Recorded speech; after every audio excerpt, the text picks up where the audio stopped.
Yo, what is good, YouTube? Welcome back to another JC2K video. In today's video, we're going to be ranking the best shooting guards in NBA 2K24 MyTEAM here on this tier list. But before we hop into the video, if you haven't already, make sure you hit that subscribe button. Help me push towards the 16,000 subscriber mark on the channel. I upload every single day, tons of daily MyTEAM content. Would really appreciate it if y'all do subscribe. Without further ado, let's hop right into it. We got about 22 of the best shooting guards in MyTEAM on this list. If there's anybody that I missed, which I'm sure there is because I always seem to forget about somebody, feel free to leave me a comment and let me know, and I'll let you know where I would put that card on this tier list. Without further ado, Alex Caruso, first card on this list. His biggest flaw by far is the fact that he's small. This should be a point guard card in my opinion. Caruso's always been able to play point guard. The fact that he is a shooting guard small forward this year is a disappointment. Doesn't take away from the fact that he's an incredible card though. 6'5", budget shooting guard. Defensively absolutely phenomenal. Really good defensive badges. A couple shooting badges and playmaking badges as well. Unfortunately, a lack of shot creation badges, but he is athletic. He is a decent shooter and he's got good speed. Does have a high enough ball handle to time burst as well. Just no handles for days. Break starter, speed booster, things of that nature.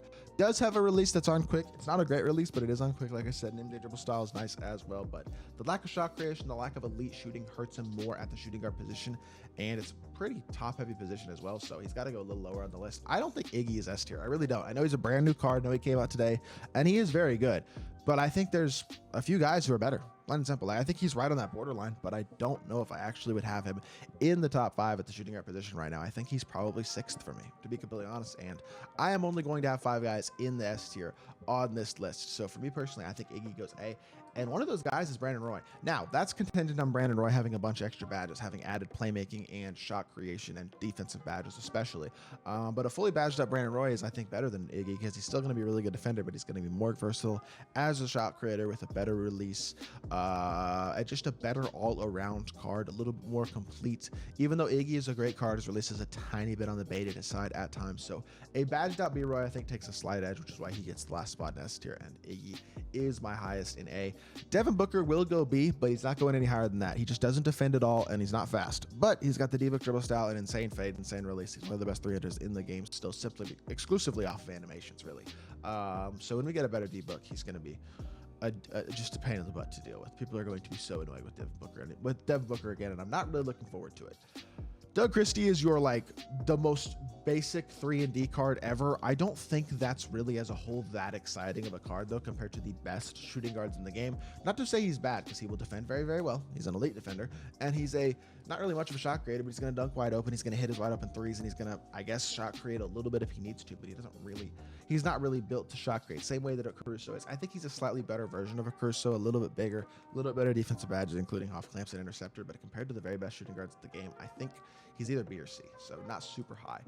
I think Gerald Wallace is A tier. I know he's a Ruby. He's just so good defensively and so big. His player build is so solid at the shooting guard position. Really athletic wing as well, which is super duper nice off of backdoors, dribble drives.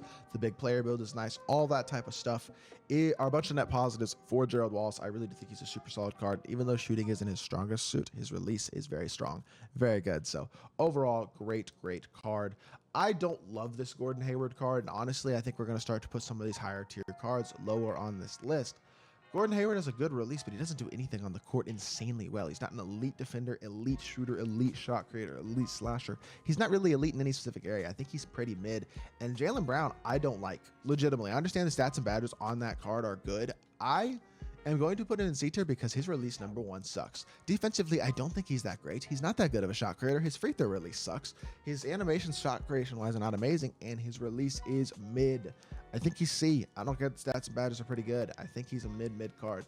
Jimmy Butler is, in my opinion, the second best shooting guard in the game right now. Absolutely elite card. Super duper complete. Great release. Add every badge, or add a bunch of badges, I should say, to him and make him more complete as well. Badge him up, give him the stuff that he's missing. And you're going to have a souped out elite level option in shooting guard to Jimmy Buckets. I think Joe Johnson's pretty mid. The Gauntlet Reward was just not that great of a card. He was barely top 5 at the position the day he came out. And at this point, I don't think I could put him higher than B tier. The ability to get every badge is a plus when your animations and release are not amazing and you're not an insane defender. Like, he doesn't stand out in any specific area. Really, the baited release kind of hurts the card. That's why he's B tier. I think Dr. J just has to go C tier. He's a pretty good card, still an okay shot creator, but the 3-ball rating is just a little low despite him having a very good release. And also, unfortunately, I just don't think he's an elite level defender anymore, elite level shot creator. I think Dr. J was an amazing card for his time, and a pink diamond Dr. J MJ that might come in the next few weeks would be one of the very best shooting guards in the game, but right now, I think C tier is probably fair. I'm putting Clay in D. I understand he's a 3 and D card, but we really just don't have that many bad cards on this list, and I want to have a couple guys in D tier, and Clay can't shot create at all. His release is not elite. He's not an insane defender because he's just not that fast. I don't think he's that good of a card compared to the very best shooting guards. Kobe is the best shooting guard in the game, though, and probably the best card in the game right now. I don't think that's really up for debate. Insanely complete with every single key Hall of Fame badge, basically. Kobe being Bryant is absolutely ridiculous. Obvious S tier. Luke is the worst card in this list. 75 speed, really kind of a pretty bad release, not much shot creation ability, and terrible defender. He is horrible. That card was awful the day he came out and is still awful, and I think he's still D tier. MJ goes A. I'll give him A. Even though his release is baited, he's so good defensively and so good as a slasher and really good as a shot creator as well. Still elite animations, all that type of stuff. MJ's only issue really quite simply is that his release is super baited. You can live with it though, and if you can live with the release being pretty mid, he's still a solid option. Mikal Bridges is a fine 3 and D wing with a little bit of shot creation. He's a good card, but he's not insane. I think B tier for an average shooting guard is super duper fair. Nick Young goes A tier solidly. One of the very best offensive cards in the entire game. Elite shot creator with a very great escape, great release, some other good sigs as well. But defensively, he's not insane. And compared to the most complete and very best shooting guards in the game, he probably isn't better than them.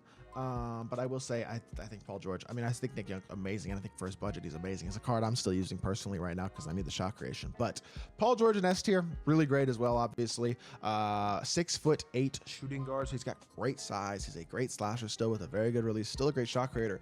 Even with all the new shooting guards coming out that have come out, and there have been a bunch as of late, I still think Paul George is one of the very best shooting guards in the game, and I don't think people should overlook him just because we've gotten a bunch of new shooting guards, because he was the very best for a while, and he's still one of the best. I think Ron Artest is the last S tier guy, third best shooting guard in the game, in my opinion, behind only Kobe and Jimmy Butler. He's an amazing, amazing card with an elite release, great defensive ability, Hall of Fame anchor, solid shot creation, very good slasher, really versatile, very good. All of these guys in S tier are amazing. I think Ray Allen goes A. Defensively, he's pretty good. He's a very good shooter. He's an okay shot creator. I will say his SIGs aren't great, but his stats bad. His animations overall outside of the SIGs are all very, very solid. And I would say still very much good enough to get him into A tier. I think T-Mac has to go C, and honestly, Vince does too, simply because I don't think either of them are D tier. And I know this doesn't make it as even as putting T-Mac in D and doing something like this would have, or even something like this. But for me, actually, neither of these guys have clamps. T-Mac and Vince. I want to put them up because they're very recognizable, very good names, and generally they are very, very good cards, and they're both elite slashers with okay releases, or at least pretty good releases. T-Max is very good. Vince's isn't quite as good, but still pretty good. They're both very athletic. Neither of them are elite defenders, though. Neither of them have elite badges. Neither of them are super duper fast. Neither of them are incredibly complete as overall cards. As a whole, when you look at the very best shooting guards in the game, they are among the 4 worst cards in this list, and I think it is very fair to put them in the D tier. So I'm actually going to leave them like this, and I think this is how I'm going to do it. I'm sure T-Mac and Vince and Clay and Luka, all 4 of these guys are going to get new cards at some point that are going to be among the best cards in the game at their position. But for right now, those guys are outdated, and I do think they are the worst shooting guards on this list. So that is going to do it for this video. I hope y'all did enjoy. If you did, make sure you hit that like button, leave a comment, and subscribe. I'll be back with more 2K content very, very soon, and I appreciate y'all. Peace.